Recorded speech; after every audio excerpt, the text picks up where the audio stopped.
weekly rankings and matchups for the Big 12. Each week I rank them from worst to first in the Big 12 and also highlight the matchups, which in this case will be for the week of Turkey Week. That's the week of November 28th.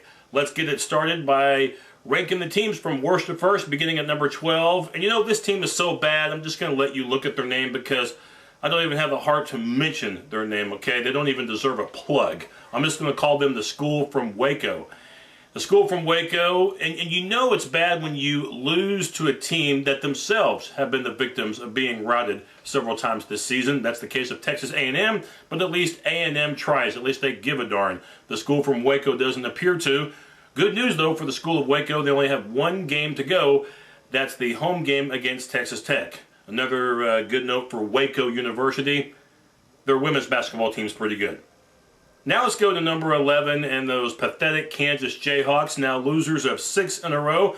Their latest loss, thanks to Texas on national TV Saturday night. As if losing 6 games in a row wasn't bad enough, as if 5 and 6 wasn't bad enough, and you get the feeling both are. This team has problems internally. If you've been in a cave, you're not going to know this, but I'm sure all of my listeners and subscribers haven't been in a cave, so we're not going to harp on this too much, but Mark Mangino is going to be gone after the Missouri game, probably be gone the day after the Missouri game, verbally abusing his players while making physical contact with them. And look, I admit that some players need thick skin. Sometimes players deserve to get chewed out for dropping a pass, fumbling a ball, or missing a blocking assignment. That's understandable. But when you attack players personally, and from the reports this has been going on for the past couple of seasons in Jayhawk country, and why this wasn't brought out earlier is really beyond me, but that's not the point. The point is that apparently it's been going on. Several players, in fact, have threatened to transfer from Kansas. Mangino's lost complete control of the team, and I'm assuming Kansas would just assume that this season end immediately, and they wish that all this had not occurred. But it has, and the reality is Kansas is a bad team, and they're going in the wrong direction. A big disappointment this year out of the Big 12 North.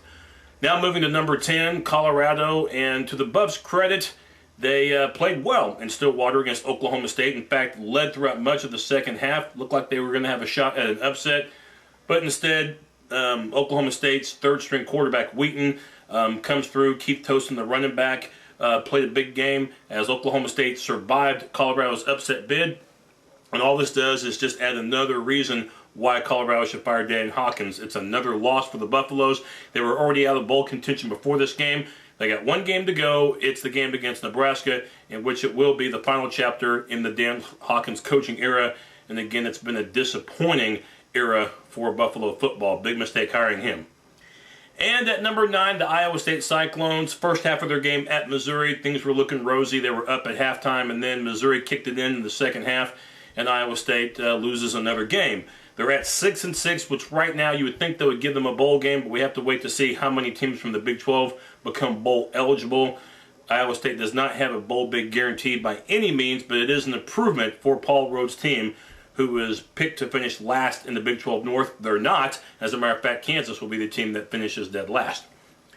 Moving to number 8, the Kansas State Wildcats. Things looked pretty good in midseason for K-State. They were leading the Big 12 North at the halfway mark of the conference season, but since they've lost 3 of their last 4 games, the latest loss courtesy of Nebraska. So Kansas State, even though they're at 6-6, 2 of the wins came against Division I AA competition. That means they can only count 1 win in their bowl eligibility status, which means they are still a victory shy of getting into a bowl, so they'll be at home for the holidays. But still, Bill Snyder, at least Kansas State's a little bit better, but their gas tanks read E for empty down the stretch. Let's move now to number 7, and Texas A&M. Congrats to the Aggies. They're moving up. That's because their win over that School from Waco puts them in bowl contention, and they will be going to a bowl. I had a subscriber say that they could be going to the Texas Bowl to play Navy. That wouldn't surprise me at all if that happened. The Independence Bowl wouldn't surprise me either because of the close proximity between College Station, Texas and Shreveport, Louisiana. I think A&M would have a ton of fan support for that game. But again, a nice win by Mike Sherman's squad in Aggie Land. They're going to a bowl game. They got the Thanksgiving night showdown against Texas. That's coming up pretty soon. Now, number 6, the Missouri Tigers. And Missouri, down the home stretch have played much better than they did in the month of October. October was a nightmare for the Show Me State guys. In the second half against Iowa State, came from behind, nice performance. And for Gary Pinkel, nice bounce back for that team after they had that disastrous October. The Tigers will be going to a bowl game, and they have a chance to add misery to the Kansas Jayhawks' already horrible season. Those two teams will play in Kansas City this weekend. At number 5, the Oklahoma Sooners, and misery definitely reminded me of Oklahoma this past weekend because they got dominated by Texas Tech in Lubbock, and the effort was lackluster by the Sooners, and so was the emotion. And we've already talked about that so much, I think my lips are going to fall off my face. But the Sooners have a chance to get that emotion back, and you better, because it's Bedlam against a pretty good Oklahoma State team in Norman this Saturday. At number 4, and actually we're going to do something that we've never done on the Big 12 ranking show. We're going to have 2 teams share the same ranking. So we're going to skip number 4 and say that Texas Tech and Nebraska are tied for 3rd. I can't put Tech ahead of Nebraska because Nebraska has a better conference record and they're going to the Big 12 championship game. Texas Tech's not.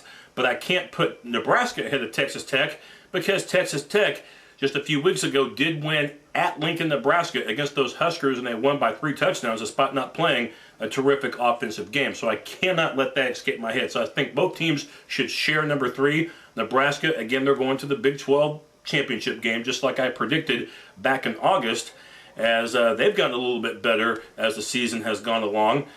Terrific job by Bo Pelini's squad in that defense, led by, as Johnny Cash might say, a boy named Sue. Actually, a man named Sue, talking about Ndamukong Suh, the best defensive tackle in the country. Might be the best defensive player in the country for that matter. And Texas Tech, maybe their best performance of the year, as that offense kicked it into high gear and kicked Oklahoma all over AT&T Stadium in Lubbock. Number 2, Oklahoma State. They didn't have Zach Robinson because of the concussion he suffered the week before against Texas Tech. So they tried the second-string quarterback. That didn't work. So second half, they go with the third-string quarterback, Wheaton, and that did work because Oklahoma State's offense picked it up, and they came from behind to beat Colorado.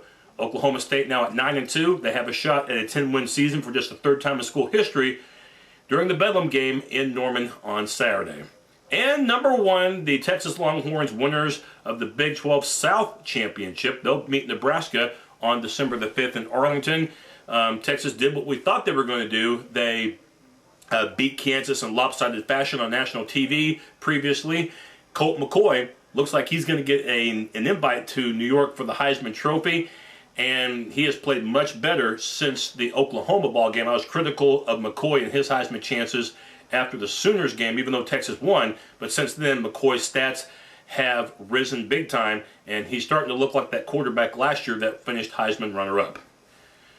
So those are the rankings for the week of November 28th.